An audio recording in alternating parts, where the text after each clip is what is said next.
Jésus leur donna ce mandat, quittez votre nation, touchez toute les cultures. Amen.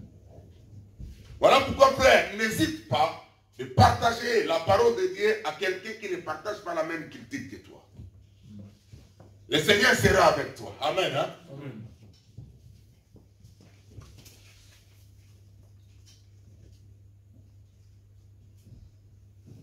Je disais, nous croyons à un nouveau départ. Dans la vie des chrétiens, nous croyons à la restauration. Je vais vous donner les textes qui peuvent le soutenir dans Genèse 8. On avait déjà lu le verset 4, là où nous tirons le nom de Ararat. Dans Genèse 8, verset 15 à 22. Nous allons lire maintenant. Parce que moi, personnellement, lorsque Dieu m'a parlé dans mon ministère, il m'a beaucoup inspiré sur la vie de Noé. C'est la vie de Noé que Dieu a utilisé pour me parler. Genèse 8, verset 15 à 22, je fais la lecture. Ce sont des textes que nous avons déjà lus ici. Alors Dieu parla à Noé, sors de l'arche avec ta femme, tes fils, les fils de tes fils. Fais sortir avec toi tous les animaux de toute espèce qui sont avec toi, tant les oiseaux que les bétails et tous les reptiles qui rampent sur la terre. Qu'ils pilinent sur la terre, qu'ils se reproduisent et deviennent nombreux sur la terre. Noé sortit avec ses fils, sa femme et les femmes de ses fils. Tous les animaux, tous les reptiles, tous les oiseaux et tous ceux qui se déplacent sur la terre sortirent de l'arche en fonction de leur espèce. Noé construisit un autel à l'honneur de l'Éternel. Il prit de toutes les bêtes pures et de tous les oiseaux purs et offrit des holocaustes sur l'autel. L'Éternel perçut une odeur agréable et se dit en lui-même, je ne maudirai plus la terre à cause de l'homme, car l'orientation du cœur de l'homme est mauvaise dès sa jeunesse. Je ne frapperai plus tous les êtres vivants comme je l'ai fait. Tant que la terre subsistera, les semailles, la moisson, le froid et la chaleur, l'été et l'hiver, les jours et la nuit ne cesseront pas. Amen. Le verset 1 du chapitre 9, Dieu bénit Noé et ses fils. Il leur dit, reproduisez-vous, devenez nombreux et remplissez la terre. Vous serez craints et redoutés de tout animal de la terre, de tout oiseau du ciel, de tout ce qui se déplace sur le sol. Et de tous les poissons de la mer, ils sont placés sous votre autorité. Tout ce qui se déplace, qui vit, vous servira de nourriture. Je vous donne tout cela de la même manière que je vous ai donné l'herbe verte. Amen. Vous allez voir ici que Dieu renouvelle maintenant encore la parole. Il renouvelle ses promesses. Il donne maintenant une nouvelle mission à Noé. Voilà pourquoi nous croyons que Dieu nous a donné également une mission. Et cette église, c'est un point de départ. Alléluia. Amen. Pour aller chercher les âmes qui sont perdues. Aller évangéliser, faire l'œuvre missionnaire.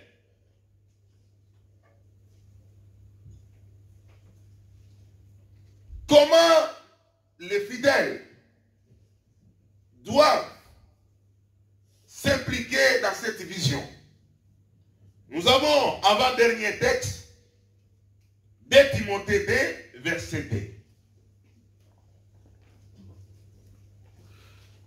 Là, c'est l'apôtre Paul qui parle à son fils Timothée.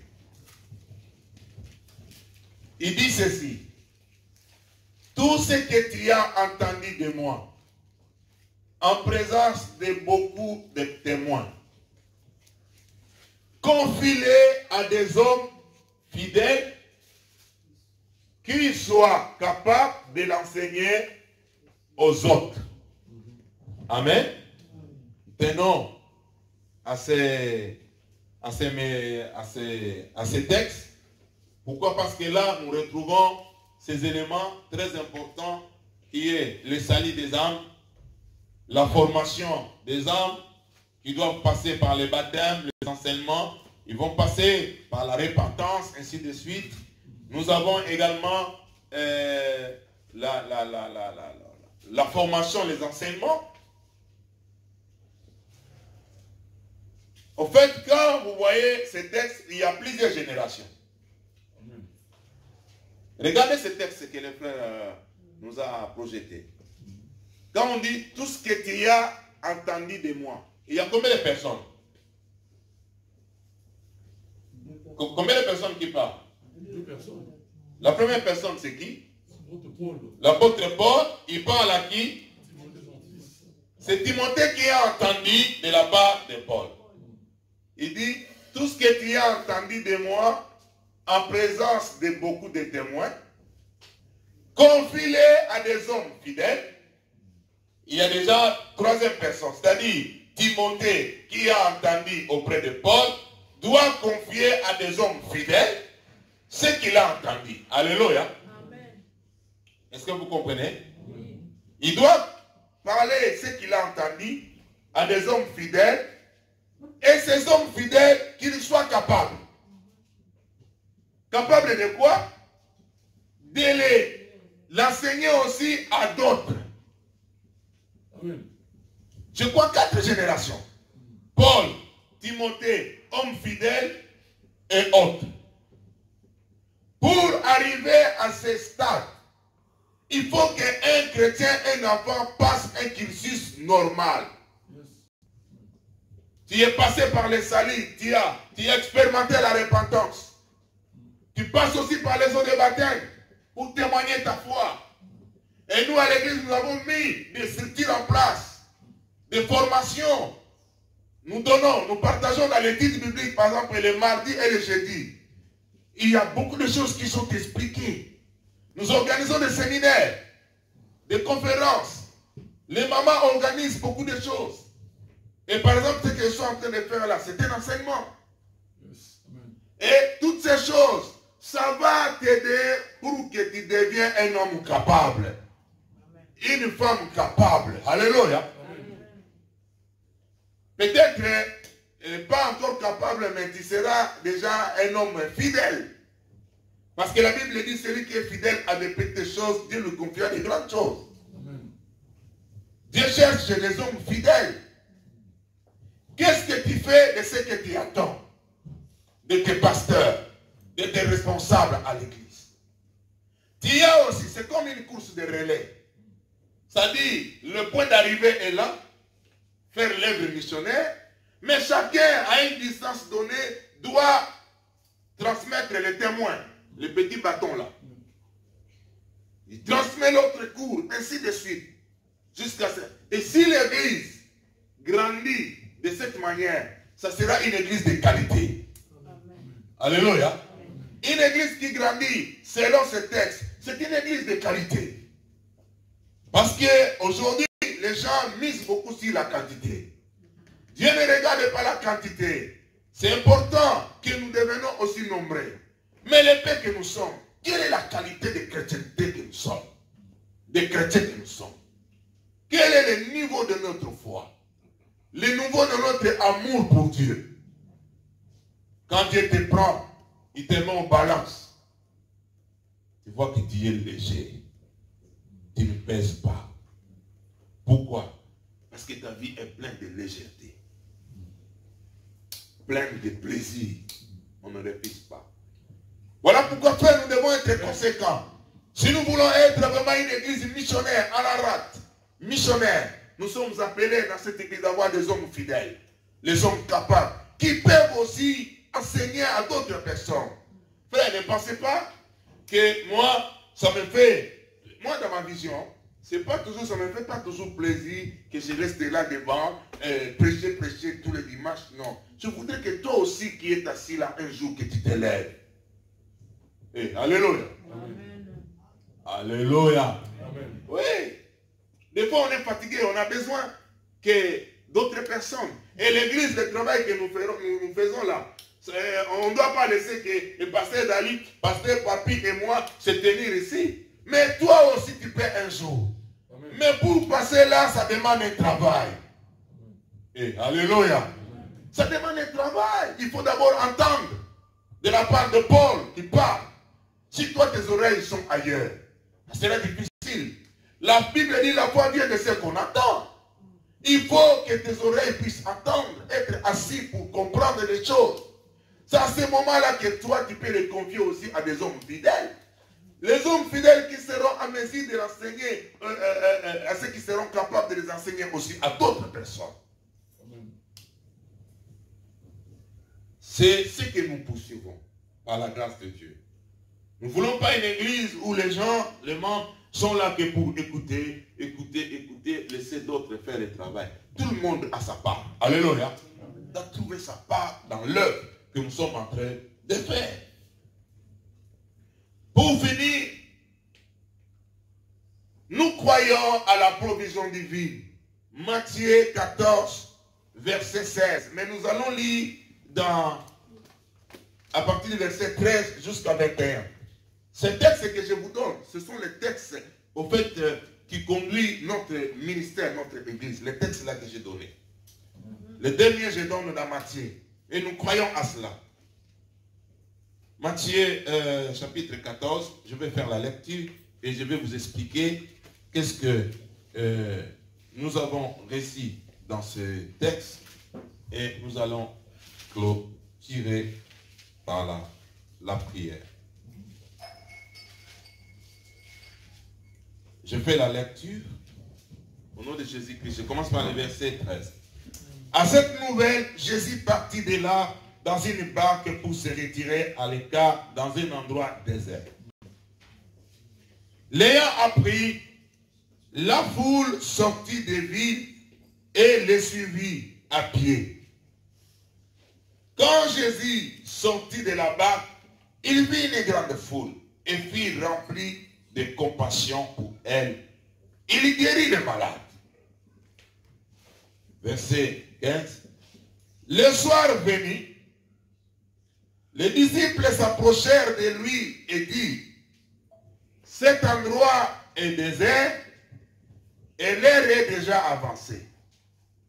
Renvoie la foule afin qu'elle aille dans les villages pour s'acheter des vivres. Jésus leur répondit, ils n'ont pas besoin de s'en aller. Donnez-leur vous-même à manger. Alléluia. Amen. Alléluia. Amen. Mais il lui dit, nous n'avons ici que 5 pains et 2 poissons. Apportez-les-moi ici, leur dit Jésus. Il fit asseoir la foule sur l'herbe, prit les 5 pains et les 2 poissons, leva les yeux vers le ciel, prononça la prière de bénédiction, puis il rompit les pains et les donna aux disciples qui les distribuaient à la foule. Tous mangèrent et firent rassasier. Et l'on emporta 12 paniers pleins de morceaux qui restaient. Ceux qui avaient mangé étaient environ 5000 hommes, sans compter les femmes et les enfants. Amen. Amen. Dis avec moi, donnez-leur vous-même à manger. Regarde celui qui est à côté de toi à distance, il dit, donne-leur toi-même à manger. Alléluia. C'est-à-dire Jésus ramène la responsabilité auprès des disciples. Les disciples, ils ont voulu fuir leurs responsabilités. C'est-à-dire, au travers de ces textes, moi je crois à la provision de Dieu. C'est comme Noé, lorsqu'il était dans l'arche, Dieu lui a donné la provision. Voilà pourquoi il a résisté à l'eau, il a résisté à la faim. S'il n'avait rien dans le bateau, Noé allait mourir dans le bateau. Et alléluia. Noé avait fait le stock. Et nous avons lu aussi Joseph, la semaine passée, comment Joseph a fait le stock pour l'Égypte pendant la famine. C'est-à-dire, moi je crois que Dieu est capable de donner à l'église une provision qui est nécessaire de donner à manger à nos frères et sœurs. Pas seulement nos frères et sœurs, même à ceux du dehors. Amen. C'est-à-dire ici nous voyons, il y a l'évangile qui est l'œuvre spirituelle. Nous voyons également un aspect social. Amen. Alléluia. Gloire à Dieu, parce qu'ici à l'église, on a fait avec le paix que Dieu nous donne, on a fait beaucoup de choses. On a accompagné beaucoup de frères, même matériellement, aussi financièrement, avec le paix que nous partageons ici. Donc moi je crois que Dieu est capable de nous donner la provision en matériel, en finance, dans cette église. Mais cette provision ne doit pas tomber comme la manne du ciel. Alléluia. Frère, je te félicite parce que tu gênes et tu pries pour l'église. Seigneur, bénis l'église. Alors que l'église puisse avoir des besoins, et des moyens, de l'argent. Gloire à Dieu, ça c'est un élément très important. Mais Dieu a prévu un système par lequel il passe pour apporter la provision. Amen. Dieu veut faire passer la provision par le travail. Celui qui ne travaille pas ne mange pas. Alléluia. Amen. Regarde celui qui est à côté de toi, dis-lui, quelle est ton occupation? C'est le message du dimanche passé. Alléluia. Quelle est ton occupation?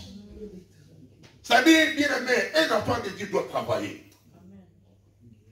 Vous savez, frère, moi j'ai accompagné beaucoup de gens pour élaborer même les CV.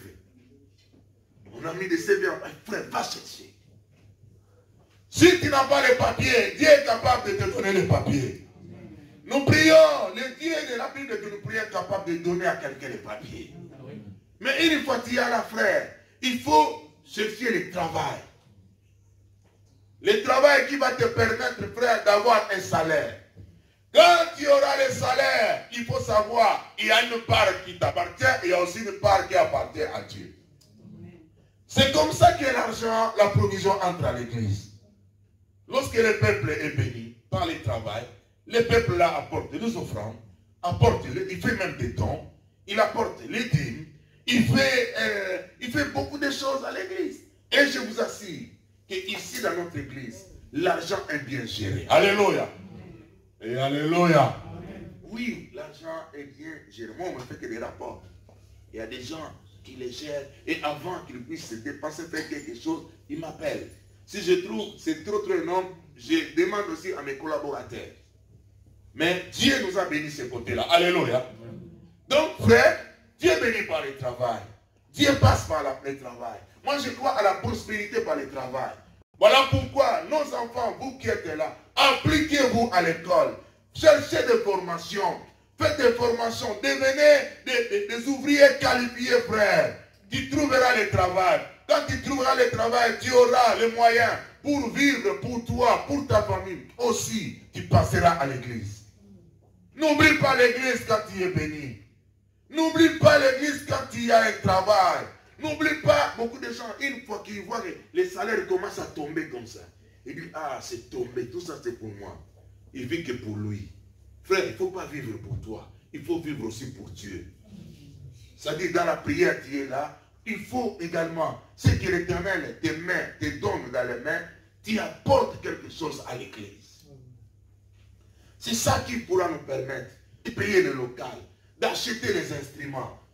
S'il y a un déplacement missionnaire à faire, on peut payer les transports à l'équipe qui peut se déplacer pour aller faire l'œuvre de Dieu. On peut également soutenir quelqu'un qui n'a pas de moyens, qui a besoin. On peut le faire. Mais quand toi, tu n'apportes pas, si tu n'as pas, gloire à Dieu, mais tu en as, mais tu veux garder pour toi-même, manger pour toi-même. Frère, c'est être ingrat. C'est comme ces esclaves, les travailleurs de Pharaon qui étaient dans la prison, dont Joseph avait donné l'explication. Joseph lui a dit, quand tu vas sortir, pense à moi, ne m'oublie pas. Mais lorsqu'il est sorti, il a oublié Joseph.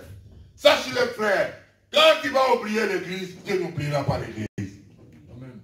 Ah, là, vous n'avez pas écouté. Amen. Si toi, tu oublies ton église, Dieu ne l'oubliera pas. Amen. Dieu est capable d'utiliser même les gens qui ne prient pas qui viendront de loin pour venir soutenir l'œuvre de Dieu. Parce que toi, tu es incrédule. Parce que toi, tu es cupide. Parce que toi, tu veux vivre que pour toi-même.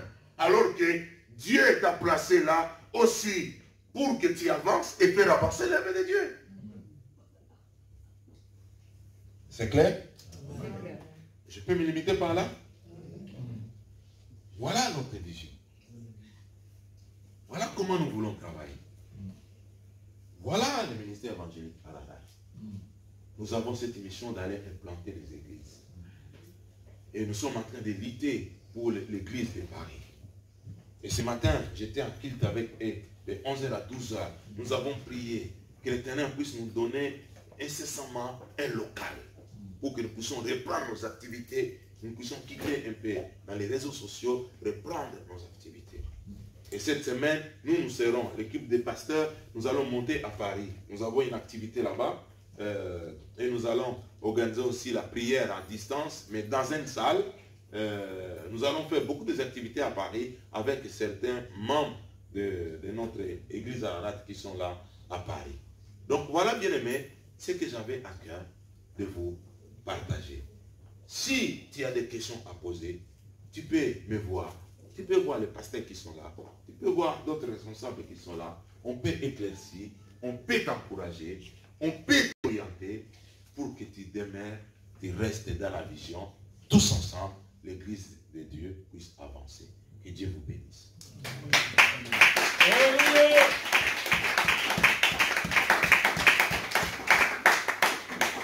Nous allons prier et dire merci à Dieu.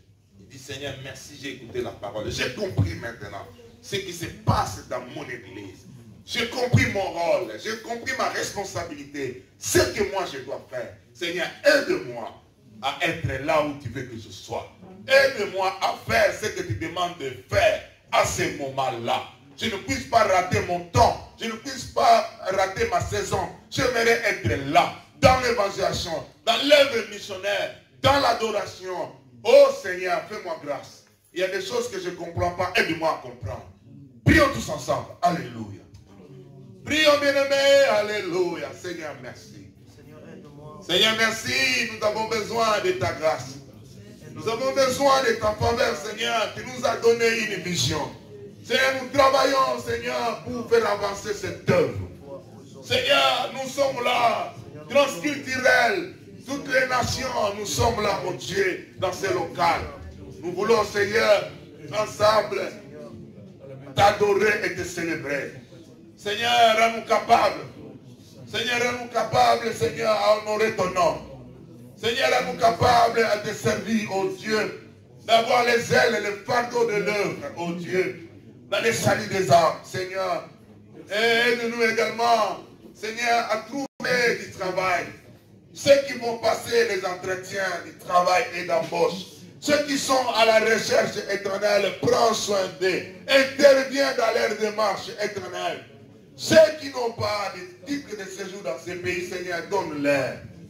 Ceux qui veulent se marier, qui cherchent l'homme ou la femme de sa vie, Seigneur, oh, réponds et manifeste-toi. Seigneur, nous voulons cette église qui est bénie, prospère, spirituellement, socialement, matériellement et financièrement. Parce que tu es le Dieu fidèle, le Dieu qui répond, le Dieu qui agit. Seigneur, bénis nos enfants, bénis nos jeunes gens qui sont là, ceux qui sont encore à l'école, ceux qui cherchent le travail. Bénis les adultes qui sont là, oh Dieu, qui passent des moments difficiles. Seigneur, si les restos du cœur peuvent leur donner à manger, si certaines associations peuvent leur donner à manger, à combien, à plus forte raison, nous le peuple d'Ararat. Seigneur, nous avons besoin de la provision dans cette église. Touche les cœurs de nos frères et sœurs à comprendre, à partager aussi avec les autres dans cette église. Que nous soyons à mesure de partager le pain avec les autres. Sois loué, sois béni, Seigneur. Sois magnifié. Le Dieu que nous prions est le Dieu grand, le Dieu tout-puissant, le créateur des cieux et de la terre, le Dieu d'Abraham, le Dieu d'Isaac et de Jacob, le Père de notre Seigneur Jésus-Christ. Si tu nous as donné Jésus-Christ, en combien plus forte raison tu ne donneras pas un local? En combien plus forte raison tu ne donneras pas ce dont nous avons besoin. Seigneur, c'est avec un cœur comblé de joie, plein d'assurance, que nous te disons merci Seigneur Jésus-Christ. Merci Seigneur. Que Dieu vous bénisse. Amen.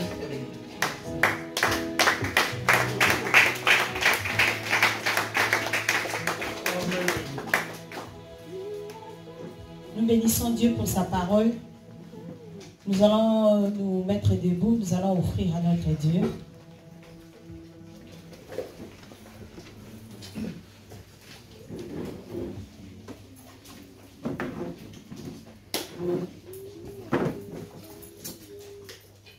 Qui a le dernier mot? Yeah, yeah. Jéhovah a le dernier mot. Oui, dans ma vie, qui a le dernier mot? Yeah, yeah. Jéhovah a le dernier mot. Oh, qui a le dernier mot? Yeah, yeah. Jéhovah a le dernier mot.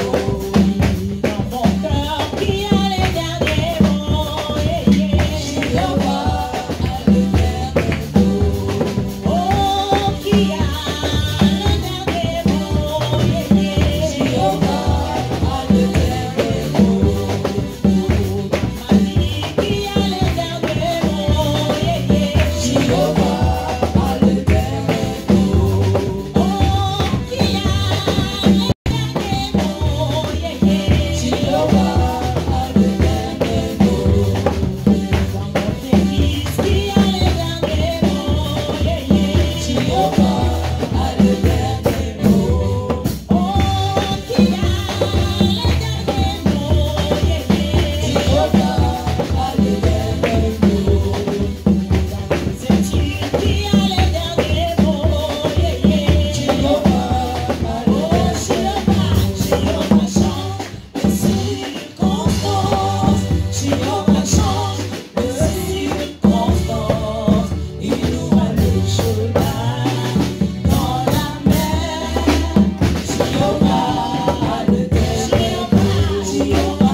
vais demander à Papa Bienvenu de prier pour les offrandes. Seigneur, nous te rendons grâce pour ce moment précieux, pour la parole édifiante, Seigneur, sur l'ecclésiologie, la direction de l'Église, la mission de l'Église, que tu nous appelles tous à participer. Et maintenant, Seigneur, je te prie de bénir ces offrandes, de bénir, Seigneur, les donateurs et les non-donateurs, afin que, Seigneur, prochainement, tu nous donnes tous le moyen d'investir pour les besoins de ton Église. Que ton nom soit magnifié au nom de Jésus-Christ. Amen. Amen. Un de nos pasteurs, s'il pourrait passer pour nous communiquer.